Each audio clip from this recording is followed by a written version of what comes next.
Bonjour à tous et je vous salue dans le nom de notre Seigneur Jésus-Christ et je suis très content, très heureux d'être avec vous ce matin. Alors, pour aujourd'hui, pour ce temps de parole, pour ce temps d'exhortation, pour ce temps d'enseignement, eh bien, nous allons aller dans la parole et nous allons tranquillement continuer tout ce que nous avons vu jusqu'ici, mais en même temps, nous allons commencer à toucher un peu plus le point que nous avons abordé la semaine dernière. Nous sommes depuis des semaines en train de parler de l'art de prier dans le lieu secret. L'art de prier dans le lieu secret. Et on a dit beaucoup de choses sur le lieu secret. Maintenant que nous avons compris que c'est important d'aller dans la chambre dont Jésus-Christ nous parle dans Matthieu chapitre 6. Entre dans ta chambre, ferme ta porte et prie ton Père qui est là dans le lieu secret. D'accord? Et lui qui voit dans le lieu secret, il t'exaucera et il t'exaucera ouvertement. Maintenant que vous êtes dans le lieu secret, maintenant que vous avez compris l'importance de communier avec Dieu dans le lieu secret, eh bien, je nous ai montré au travers des enseignements que dans le lieu secret, Dieu nous révèle des choses. Dieu nous révèle des choses qui sont cachées dans le lieu secret. Et le plus grand des secrets, le plus beau, le plus grand trésor que Dieu nous révèle, la plus grande révélation que nous recevons dans le lieu secret lorsque nous sommes en communion avec lui, bien entendu en dehors du fait de le connaître lui, eh bien ce que Dieu nous révèle, c'est notre destinée. C'est notre destinée. Et pour accomplir notre destinée, eh bien, je nous ai dit que Dieu va nous révéler un certain nombre de facteurs, un certain nombre de choses qu'il a mises à notre disposition. Notamment, il va nous révéler d'abord qui nous sommes, notre identité. Ensuite, il va nous révéler notre mission. Il va nous révéler ce à quoi nous sommes appelés. Il va nous révéler notre champ missionnaire, c'est-à-dire le secteur, le territoire dans lequel il va nous établir. Il va nous révéler les gens vers qui il nous envoie. Ça, c'est très important. Les gens vers qui il nous envoie, parce que chacun de nous, nous avons un peuple vers qui nous sommes envoyés. Il va nous révéler également l'instrument qu'il a mis à notre disposition, c'est-à-dire notre don et nos talents. D'accord? Il va nous révéler notre travail. Notre travail, c'est un peu, ça rejoint un peu la mission, c'est-à-dire ce que nous sommes appelés à faire exactement. D'accord? Et bien entendu, tout ceci est contenu dans une carte que nous appelons communément la vision. D'accord? Donc, c'est important de connaître tous ces aspects de notre appel dans la vie. Alléluia. Maintenant que nous avons compris notre travail, maintenant que nous avons reçu la révélation de notre appel, de notre destinée, eh bien, nous sortons du lieu secret et chaque fois que nous sortons du lieu secret, eh bien, nous allons travailler. Nous allons travailler. Et quand nous allons travailler, eh bien, notre travail, eh bien, il a un but. Il a un but. Et c'est ce but-là que je vais commencer à nous révéler petit à petit et qui va nous permettre ensuite de rentrer dans la série suivante. Mais avant, comprenons d'abord quelque chose d'extrêmement important. Pour cela, je vais nous inviter à prendre notre Bible dans le livre des Proverbes au chapitre 12 au verset 27. Livre des Proverbes au chapitre 12 au verset 27, il y a une parole ici du sage Salomon qui est extrêmement importante et qui est liée à notre travail et à notre destinée. Prenons Proverbes chapitre 12 au verset 27. Regardons ce qui est écrit. Il est écrit « Le nonchalant ne rôtit pas son gibier. Le nonchalant ne rôtit pas son gibier, mais le précieux trésor d'un homme, c'est d'être actif. » Le précieux trésor d'un homme, c'est d'être actif. Donc, le nonchalant qui ne rôtit pas son gibier, il parle ici de celui qui est paresseux, celui qui ne fait rien. Il n'arrive pas à rôtir le gibier qu'il va manger. Pour rôtir le gibier, pour manger le gibier qu'on a rôti, il ne faut pas être nonchalant. Qu'est-ce qu'il faut faire? Il faut être actif. Qu'est-ce que c'est que être actif? Eh bien, être actif, c'est travailler. Le précieux trésor de l'homme, c'est l'activité, dit d'autres versions. Le précieux trésor d'un homme, c'est d'être actif. Donc, Dieu ici est en train de nous dire au travers de Salomon que en étant actif, eh bien, le trésor le plus précieux, le trésor qui a le plus de valeur dans la vie d'une personne, c'est d'être actif, c'est de travailler. C'est de travailler. Être actif, c'est faire des choses. Être actif, c'est faire des choses. Être en mouvement, sans cesse en mouvement. Donc, ce qu'il y a de plus précieux dans la vie d'une personne, c'est l'activité. Le fait de ne rien faire, c'est être nonchalant. Et celui qui ne fait rien, c'est celui qui n'arrivera pas à rôtir son gibier. Donc, il ne mangera pas et il souffrira. Alléluia. C'est la première chose d'abord que nous devons retenir. Voilà pourquoi notre travail nous permet d'atteindre notre destinée, c'est-à-dire de rentrer pleinement dans ce pourquoi nous avons été créés, c'est-à-dire ce pourquoi nous existons. Notre travail ne consiste pas juste à faire des choses pour gagner de l'argent. Non. La plus grande des vertus en ce qui concerne le travail, eh bien, c'est que notre travail nous permet d'exprimer notre raison d'être, d'exprimer ce pourquoi nous existons. Nous existons pour un but. Dieu nous a créés, Dieu nous a façonnés pour un but.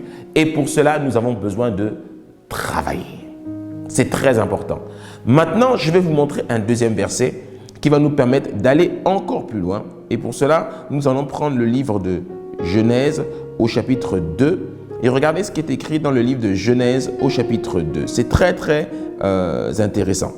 Genèse chapitre 2, il est écrit ceci. Alors, Genèse chapitre 2, je vais lire la version, la Bible du semeur. Nous allons lire à partir du verset 4. Voici l'histoire de ce qui est advenu au ciel et sur la terre lorsqu'ils furent créés, Adam et Ève. Au temps où l'Éternel Dieu fit la terre et le ciel, il n'existait encore sur la terre aucun arbre ou encore aucun arbuste. Et aucune herbe des champs n'avait encore germé. Car l'Éternel Dieu n'avait pas fait pleuvoir sur la terre et il n'y avait pas d'homme pour cultiver la terre. Il n'y avait pas d'homme pour cultiver la terre. De l'eau se mit à sourdre et à irriguer toute la surface du sol. L'Éternel Dieu façonna l'homme avec de la poussière du sol. Il lui insuffla dans les narines le souffle de vie et l'homme devint un être vivant. La phrase qui nous intéresse ici, c'est lorsqu'il dit que Dieu n'avait pas encore fait germer sur la terre un arbre, car il n'y avait personne pour cultiver la terre. Il n'y avait personne pour travailler la terre. Et travailler la terre avait un but, lequel, eh bien, c'était permettre la croissance. La croissance. En d'autres mots, quel est mon propos? Eh bien, c'est que le travail que Dieu vous donne dans le cadre de la mission qu'il vous a assignée n'a qu'un seul but, la croissance. La croissance de quoi? La croissance de ce qui est caché dans ton sol. La croissance de ce qui a été planté dans ton sol. Le sol ici, c'est toi. Le sol ici, c'est toi. La Bible dit que le royaume des cieux est semblable à un homme qui cherchait une perle dans un champ. Et lorsqu'il trouva le champ, il alla vendre tout ce qu'il possédait pour acquérir le champ. La perle, c'est le trésor. Elle est dans le champ. Mais le champ, c'est qui? Je suis le champ de Dieu. 1 Corinthiens 1 au verset 9, au verset 3 plutôt. Je suis le champ de Dieu. Je suis le champ de Dieu. Si je suis le champ de Dieu, alors ça veut dire que je suis appelé à croître. Je suis le champ de Dieu. Alléluia. Regardez. Ce que je suis, Dieu a planté des choses en moi. Dieu a mis des choses en moi. Mais pour que ces choses puissent germer, il faut que quelqu'un cultive ce champ. Et qui est appelé à cultiver ce champ? C'est moi-même. Et c'est pour ça que Dieu met entre mes mains quelque chose. Il met entre mes mains des dons, des talents, des aptitudes. Et c'est au travers de ces aptitudes que je vais travailler. Et en travaillant, ce qu'il y a de plus beau, ce n'est pas de gagner de l'argent. Non, l'argent n'est pas la cause. L'argent, c'est l'effet.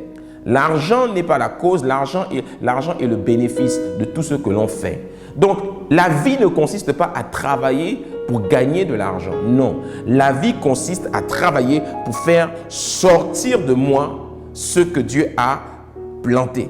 Et quand je fais sortir de moi ce que Dieu a planté, eh bien, en retour, les gens me donnent de l'argent pour acquérir ce que j'ai en moi. Alléluia. Donc, mon propos introductif ici, et c'est ce qui va nous amener dans l'étude que nous allons voir dans les semaines à venir, c'est que le travail que Dieu me donne consiste à faire germer ou encore à faire croître ce qu'il a déposé en moi. Donc, ce qui intéresse le Seigneur, c'est ma croissance. Ce qui intéresse le Seigneur, c'est que je croisse, c'est que je grandisse, c'est que je libère le potentiel qu'il a déposé en moi.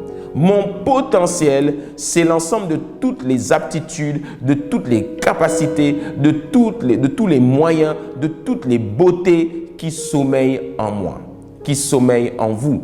Mais pour pouvoir faire sortir ce qui est en vous, il faut travailler votre terre, il faut travailler votre champ.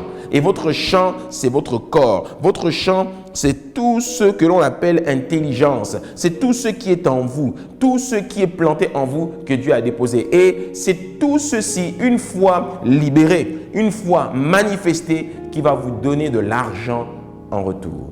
Voilà pourquoi la première étape d'abord, c'est de travailler. C'est de développer ce que j'ai en moi, le faire germer. Maintenant, comment le mettre au service des autres? Comment le vendre pour pouvoir gagner de l'argent en retour? Ça, ce sera l'objet d'une autre étude. D'accord? Mais je travaille d'abord pour une raison, pour faire croître, pour faire germer ce qui est en moi. Alléluia. Donc, c'est l'objet aujourd'hui de notre étude que nous allons commencer à toucher. Ce propos introductif va nous permettre de mieux comprendre la raison pour laquelle l'homme doit être actif. Le précieux trésor de l'homme, c'est d'être actif. Le précieux trésor de l'homme, c'est de travailler. Et je travaille pourquoi? Je travaille pour faire germer ce qui est en moi. Je travaille pour faire croître ce qui est en moi. Je travaille pour grandir. La croissance, grandir, c'est ce que Dieu veut pour nous aujourd'hui. C'est le plus grand désir de Dieu pour ta vie. Le plus grand désir de Dieu pour ta vie, eh bien, c'est la croissance. Lisons encore un autre texte. Rentrons pleinement dans le texte de 1 Corinthiens chapitre 3 au verset 6. Il dit, « J'ai planté, Apollos a arrosé, mais c'est Dieu qui a fait grandir. » C'est Dieu qui a fait grandir. D'autres versions disent, c'est Dieu qui fait croître. Ainsi, ce n'est pas celui qui plante ni celui qui arrose qui compte, mais Dieu qui donne la croissance. Celui qui plante et celui qui arrose sont égaux. Et chacun recevra sa propre récompense en fonction de son propre travail. En fonction de son propre travail. En effet, nous sommes ouvriers avec Dieu. Vous êtes le champ de Dieu, la construction de Dieu. Vous êtes le champ de Dieu. D'accord? Chacun reçoit sa propre récompense en fonction de son propre travail. Si je veux recevoir une récompense dans la vie, il faut que je travaille. D'accord? Mais qu'est-ce que je dois travailler? Où dois-je travailler? Eh bien, je dois travailler le champ de Dieu. Je dois travailler dans le champ de Dieu. Quel est le champ de Dieu? Eh bien, le champ de Dieu, c'est moi-même. C'est moi-même. Le champ de Dieu, c'est mon homme intérieur. Le champ de Dieu, c'est mon corps. Le champ de Dieu, c'est de découvrir ce que j'ai et ensuite de le travailler. Le mot croissance ici, dans la Bible, vient du grec oxano.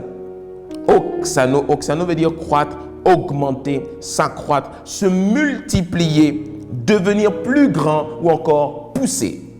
D'accord? Pour que Dieu puisse augmenter ou encore amener à devenir plus grand, il faut au préalable que je prenne mes responsabilités et que je travaille. Pourquoi? Pour favoriser la croissance dans ma vie. Si je veux être plus heureux dans ma vie, il faut que j'amène la croissance. La croissance, bien-aimé, c'est la première chose qu'il vous faut retenir aujourd'hui. C'est la première révélation qu'il vous faut retenir aujourd'hui. C'est la croissance qui vous rend heureux. C'est la croissance qui amène la joie. C'est la croissance qui vous donne le sourire. Si vous ne croissez pas, s'il n'y a pas de croissance dans votre vie, vous ne pouvez pas être heureux. S'il n'y a pas de croissance dans votre vie, vous ne pouvez pas vous développer. S'il n'y a pas de croissance dans votre vie, vous ne pouvez pas vous épanouir dans la vie. D'accord? Il faut croître. Donc, il n'y a pas de croissance si on ne plante pas et qu'on n'arrose pas. D'accord? Pour que Dieu fasse croître, il faut planter. Planter, c'est quoi? Planter et arroser, c'est quoi? Planter et arroser, c'est travailler. Quand je plante quelque part, quand je fais ceci, quand j'écris, quand je sème, quand j'investis du temps, etc. Tout ça, c'est planter et arroser. Planter, c'est je sème quelque chose et arroser, c'est l'entretenir, l'entretenir, l'entretenir, l'entretenir, l'entretenir. Pourquoi? Pour qu'il croisse, pour qu'il commence à germer. Mais c'est cette croissance-là qui me donne le sourire. C'est cette croissance-là qui me permet de m'épanouir. Alléluia. Regardez la version français courant, elle est encore plus intéressante. J'ai mis la plante en terre. Apollos l'a arrosée, mais Dieu qui l'a fait croître. Mais c'est Dieu qui l'a fait croître. Ainsi, celui qui plante et celui qui arrose sont sans importance. Seul Dieu compte. Lui qui fait croître la plante. Celui qui plante et celui qui arrose sont égaux. Dieu accordera à chacun sa récompense selon son propre travail. Car nous sommes des collaborateurs de Dieu et vous êtes le champ de Dieu. Vous êtes aussi l'édifice de Dieu. Donc, la croissance personnelle, la croissance de votre être, la croissance amène la joie, la croissance amène la victoire, la croissance amène l'épanouissement. Donc aujourd'hui, le Seigneur attire notre attention sur l'importance de croître. Mais quel est le moteur de ma croissance? Quel est le moteur de ma croissance? Eh bien, c'est le travail que je fais. Voilà pourquoi la dernière fois, j'ai fait la différence entre être employé et travailler. Être employé et travailler. Quand vous êtes employé dans un champ, vous mettez votre temps à la disposition de quelqu'un d'autre et vous faites quelque chose pour lui qu'il vous a assigné. D'accord? Et le champ dans lequel vous êtes en train de travailler, c'est-à-dire le champ, c'est l'entreprise que la personne a créée. La personne a créé une entreprise, la personne a créé un système d'affaires.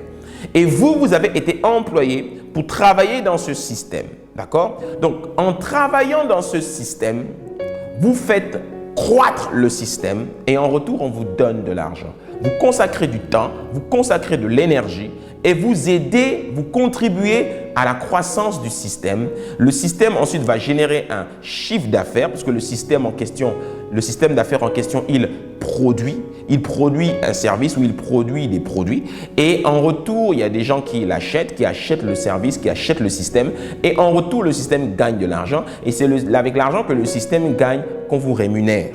D'accord? Ça, c'est quand vous êtes employé. Maintenant, en tant qu'employé, vous pouvez trouver votre vocation, c'est-à-dire votre travail dans le système. D'où justement avoir une carrière professionnelle, d'où justement s'épanouir dans son emploi, s'épanouir dans son travail. D'accord? Donc, votre emploi peut devenir votre travail, c'est-à-dire vous pouvez devenir heureux dans votre emploi. Et en étant heureux et en vous épanouissant, ça vous aide à vous développer vous-même personnellement et vous vous épanouissez dans le système. Donc, tout le monde n'est pas appelé à créer un système, d'accord? Je peux intégrer un système, c'est-à-dire je peux intégrer une entreprise et m'épanouir dans l'entreprise au travers de l'emploi que l'on m'a donné et ainsi mon emploi devient mon travail. Parce que c'est ce travail-là que je fais au quotidien qui me permet de me développer. Amen. Mais beaucoup ne sont pas heureux dans le système auquel on les a intégrés. Donc, ils sont employés. Ils n'ont pas réussi à passer de employé à travail. D'accord? Ils n'ont pas réussi à passer de emploi à travail. Donc, si vous ne vous épanouissez pas dans votre emploi, si vous n'êtes pas heureux dans votre emploi, trouvez votre travail. D'accord? Et pour trouver votre travail, vous devez revenir sur tout ce que j'ai cité précédemment. C'est-à-dire découvrir votre identité, découvrir les dons et les aptitudes que vous avez, découvrir votre champ missionnaire, découvrir votre mission, découvrir le potentiel et toutes les potentialités que Dieu a déposées en vous. Et découvrir bien entendu votre sol, c'est-à-dire votre champ et commencer à le cultiver pour avoir la révélation de votre travail. Et c'est quand vous allez pleinement embrasser ce travail que vous allez vous épanouir. Alléluia. Donc tout ceci, je vais y revenir. Parce que en fait, c'est quand vous trouvez votre travail que vous commencez à croître, que vous commencez à grandir, que vous commencez à libérer ce qui est en vous. hein, et quand vous libérez ce qui est en vous, eh bien, ça vous rend plus heureux. Alléluia. Voici une prière que Paul nous a faite dans 2 Corinthiens chapitre 13 au verset 9. Nous nous réjouissons lorsque nous sommes faibles, tandis que vous êtes forts. Et ce que nous demandons dans nos prières, c'est votre perfectionnement. Votre perfectionnement. Hein? Une autre version de la Bible dit, c'est justement ce que nous demandons à Dieu, la version parole vivante, c'est justement ce que nous demandons à Dieu dans nos prières, que vous trouviez le chemin de la véritable maturité chrétienne et que vous y marchiez de progrès en progrès. Dans ce passage, Paul est en train de leur dire que je veux que vous grandissiez, je veux que vous croissiez, je veux que vous deveniez plus parfaits. D'accord? Le mot perfectionnement ici, ou encore traduit par de progrès en progrès, eh bien perfectionnement ou encore qui parle de la véritable maturité chrétienne, en grec c'est le mot katartizo, qui veut dire être parfait, pleinement équipé, préparé, pleinement disposé, instruit, fini, terminé. Donc pour être terminé, il faut se développer.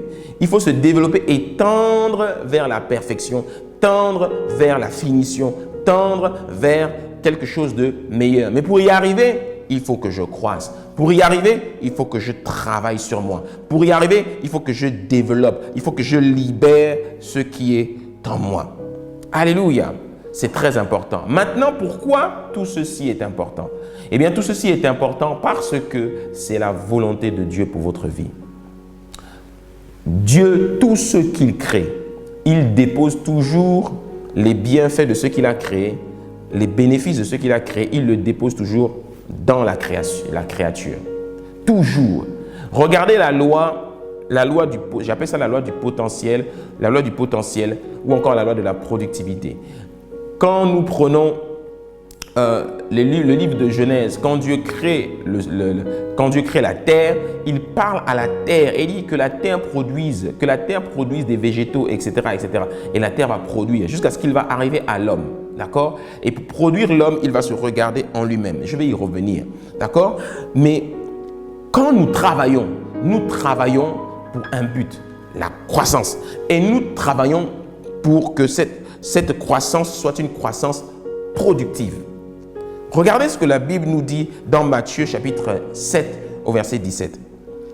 C'est Jésus qui parle. Jésus dit, « Tout bon arbre produit de bons fruits, mais le mauvais arbre produit de mauvais fruits. Un bon arbre ne peut pas porter de mauvais fruits, ni un mauvais arbre porter de bons fruits. Tout arbre qui ne produit pas de bons fruits est coupé et jeté au feu. C'est donc à leurs fruits que vous les reconnaîtrez. » Sais-tu qu'on te reconnaît à tes fruits? On sait qui tu es, on comprend ta valeur en fonction de ce que tu arrives à produire. Ce que tu arrives à produire, ce sont des fruits. Ce sont les fruits que tu produis au quotidien par ton travail qui nous permettent d'estimer ta valeur, qui nous permettent de mieux comprendre qui es-tu, qui nous permettent de te situer et qui nous permettent aussi de t'accorder de la considération et du respect. Celui qui ne produit rien, celui qui n'apporte rien aux autres, celui qui n'apporte rien à la société ou même celui qui n'apporte rien au système dans lequel il est intégré, eh bien, il ne sert à rien. Il ne sert à rien. Donc Jésus nous dit que nous sommes tous des arbres qui avons été créés à l'image de notre Père Céleste. Et si nous sommes de bons disciples de Jésus-Christ, alors nous devons porter de bons fruits. Porter de bons fruits. Produire des bons fruits. Et nous devons le faire sans problème. En d'autres mots, un enfant de Dieu qui ne manifeste pas de la croissance dans sa vie n'est pas un bon enfant de Dieu. Dieu n'est en rien glorifié. Dieu ne reçoit aucune gloire quand ma vie ne produit rien, quand ma vie ne change pas, quand ma vie ne libère rien. Donc mon travail consiste à libérer les choses pour le bien des autres. En d'autres mots, la finalité de tout ce que je suis en train de dire, c'est que nous arrivions à devenir un jour une source de bénédiction pour les autres. La vie ne consiste pas à être béni en permanence. La vie consiste à devenir une source de bénédiction pour les autres. Voilà pourquoi Jésus le résume en disant « Il y a plus de joie à donner qu'à recevoir ». Donc c'est quand je donne aux autres, c'est quand je mets à disposition des autres, c'est quand je produis des choses qui sortent de moi, des choses qui sortent de ma productivité et que ça fait du bien aux autres, que Dieu est glorifié. Mais moi, comment est-ce que je suis glorifié?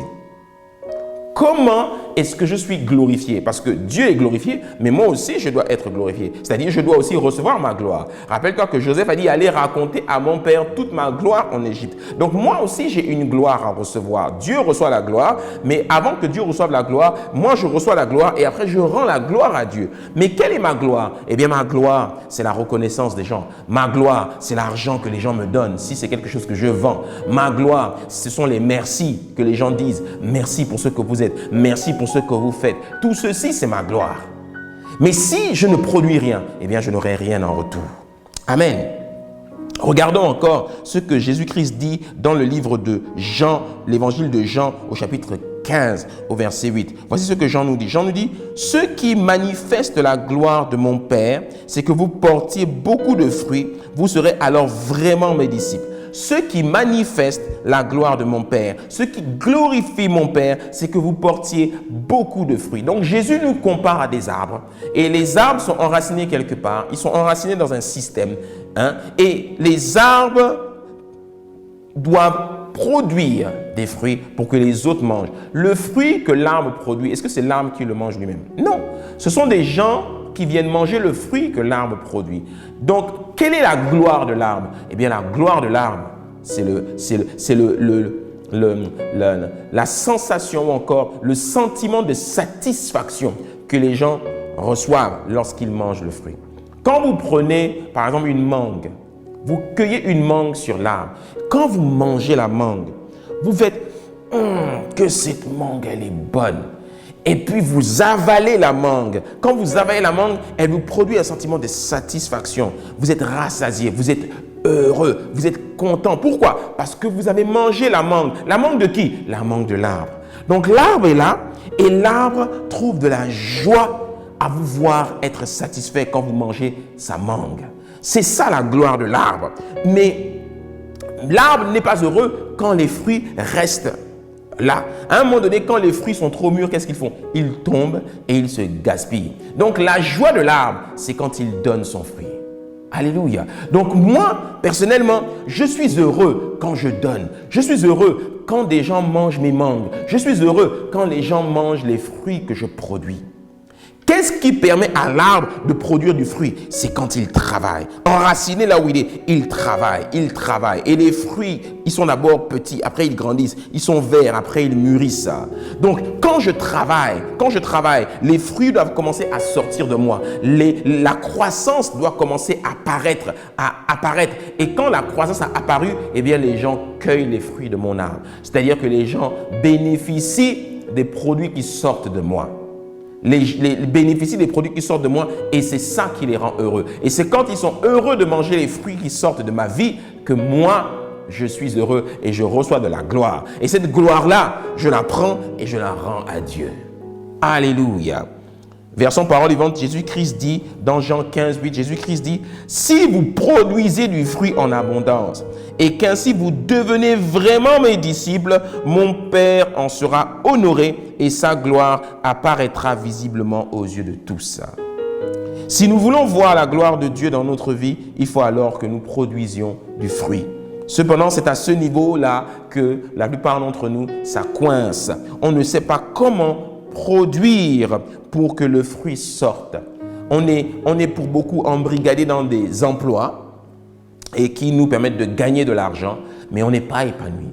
Les gens les plus heureux sur la terre, ce sont les gens qui ont réussi à faire de leur emploi un travail. Ce sont les gens qui ont réussi, il y en a qui ont fait de leur emploi un travail et il y en a d'autres qui ont créé eux-mêmes leur travail. Ceux qui créent eux-mêmes leur travail, ce sont ceux qui se mettent à leur propre compte pour commencer à créer quelque chose, à produire quelque chose par eux-mêmes. Ce sont ceux qui créent des entreprises ou encore qui créent des systèmes d'affaires. Un chef d'entreprise, il va créer pas une entreprise, Il va créer un système d'affaires. Et dans ce système d'affaires, il y a des systèmes. Il y a des systèmes, le système du marketing, le système du commercial, le système des ressources humaines, le système de la production, le système industriel, le système ceci, le système cela. Donc, tous les départements qu'il y a au sein d'une entreprise, ce sont des sous-systèmes au système principal qui est l'entreprise qui porte un nom. D'accord? Que vous soyez dans le domaine de la coiffure, que vous soyez dans le domaine de la télévision, que vous soyez dans le domaine de la médecine, que vous soyez dans le domaine des nouvelles technologies, peu importe, que vous soyez dans un commerce, une épicerie, un commerce de grande distribution, etc. Donc, il y en a qui vont créer leur propre système d'affaires, d'accord? Et dans ce système d'affaires, ils vont embaucher des gens qui vont faire tourner le système, qui vont le faire travailler pour que le système produise. Et quand le système va produire, eh bien le système va vendre ses produits et va gagner de l'argent. Et c'est avec cet argent que l'on vous rémunère si vous êtes employé dans le système, d'accord? Et en tant qu'employé dans le système, vous pouvez vous découvrir une vocation dans le système. Vous pouvez découvrir que l'emploi que vous faites, eh bien, peut devenir aussi un travail pour vous, c'est-à-dire quelque chose, une activité qui va vous rendre heureux, d'accord? Donc, vous pouvez décider de vous investir dans cet emploi et cet emploi devient un travail et il vous rend heureux et vous vous épanouissez dans la vie, d'accord? Et d'autres décident de sortir du système et de créer, d'accord? Donc, chacun sa voie. Le plus important, c'est de s'épanouir et d'être heureux. Et quand je produis du fruit en abondance, c'est alors que je suis un vrai disciple de Jésus-Christ. Donc, produire du fruit en abondance dans le Seigneur, ce n'est pas seulement travailler sa foi, faire en sorte que sa foi soit plus grande, etc. La foi, c'est une chose. La foi, c'est une chose, mais la foi n'est pas la finalité. Chercher à adorer le Seigneur sans cesse, chanter des louanges en permanence, lire sa Bible tous les jours, venir à l'église le dimanche, tout ça, c'est bien. D'accord? Mais ce qui compte pour Dieu, c'est ce qu'il a déposé en vous et qu'il attend de voir être libéré, manifesté pour devenir une source de bénédiction pour les autres. Alléluia! On va s'arrêter là pour aujourd'hui et nous allons continuer la prochaine fois. Aujourd'hui, je n'ai fait qu'introduire mon propos et par la grâce de Dieu, cette parole, eh bien, elle vous fera du bien tout au long de cette semaine. Est-ce que nous pouvons incliner la tête et je vais prier. Seigneur, dans le nom puissant de Jésus, maintenant, commençons à prier là où nous sommes. Merci, Père, pour cette parole qui tombe à propos. Cette parole qui nous fait beaucoup de bien. Cette parole qui booste notre cœur, qui booste notre foi. Je prie dans le nom puissant de Jésus que cette parole ne soit pas tombée dans des terres stériles, mais qu'elle tombe dans des terres fertiles au nom puissant de Jésus. Je prie dans le nom de Jésus que tes enfants, Seigneur, ton fils, ta fille, comprennent la profondeur de cette parole, la saisissent et Seigneur, que cette parole porte beaucoup de fruits dans sa vie au nom de Jésus. Que les fruits deviennent manifestes au niveau du corps, de l'âme, de l'esprit, au niveau, Seigneur, des activités professionnelles des uns et des autres, au niveau des foyers des uns et des autres. Seigneur, je prie que tu visites chacun de tes enfants et que tu leur accordes la grâce, Seigneur, de vivre pleinement cette parole. Que cette parole devienne vivante en eux et au travers d'eux au nom de Jésus. Car il y a plus de joie à donner qu'à recevoir au nom de Jésus-Christ. Père, à toutes celles et ceux qui connaissent des oppressions, des blocages, des freins qui les empêchent de croître, je brise ces jougs dans leur vie au nom de Jésus. Je brise tout joug, je brise toute forme d'oppression qui empêche tes enfants de croître, qui empêche tes enfants de s'épanouir au nom de Jésus. J'ordonne maintenant que les yeux spirituels de tes enfants s'ouvrent au nom de Jésus-Christ et qu'ils commencent à voir clair leur destinée au nom de Jésus. Que chacun entre dans le lieu secret et que chacun ressorte avec la révélation de sa destinée, la révélation de son travail, la révélation de sa prospérité. Que toute la gloire te revienne, Père, au nom puissant de Jésus. Que cette parole court maintenant et agisse avec rapidité et qu'elle ne revienne point à nous sans avoir atteint le but pour lequel elle a été prononcée. Je bénis tes enfants, je bénis ton peuple, je les bénis de la bénédiction de Christ qui enrichit ne se fait suivre d'aucun chagrin. Au nom puissant de Jésus, que toute la gloire te revienne, Seigneur. J'ai prié au nom de Jésus. Amen, amen, amen. Allez, bon dimanche à tous, bonne semaine à tous et que cette parole vous fasse beaucoup de bien. On est ensemble. Bye bye chez vous. J'espère que vous avez passé un excellent moment dans la présence de Dieu en regardant ce message, qu'il vous a édifié et qu'il vous a permis de vous rapprocher encore un peu plus de notre Seigneur Jésus-Christ. Si vous voulez vous procurer cet enseignement, eh bien vous pouvez nous contacter par téléphone, par email ou bien tout simplement vous rendre sur notre site internet www.lamaisondubâtisseur.com. Mais avant de nous séparer, je voudrais vous inviter à prendre la décision la plus importante de votre vie, celle d'accepter Jésus-Christ comme votre Seigneur et votre Sauveur. Et pour cela, je vous invite à faire cette prière avec moi. Seigneur Jésus, me voici devant toi. Je te demande pardon pour mes fautes et mes péchés. Aujourd'hui, je suis né dans le royaume de Dieu. Accorde-moi la grâce de marcher chaque jour selon ta parole et dans l'obéissance de ta parole. Au nom de Jésus-Christ. Amen. Bienvenue dans le royaume de Dieu. Maintenant que vous avez fait cette prière, méditez la parole de Dieu tous les jours. N'hésitez pas et continuez toujours de prier et restez toujours connectés à la présence de Dieu. Je vous aime et je vous dis à très bientôt. On est ensemble. Bye bye. Fill me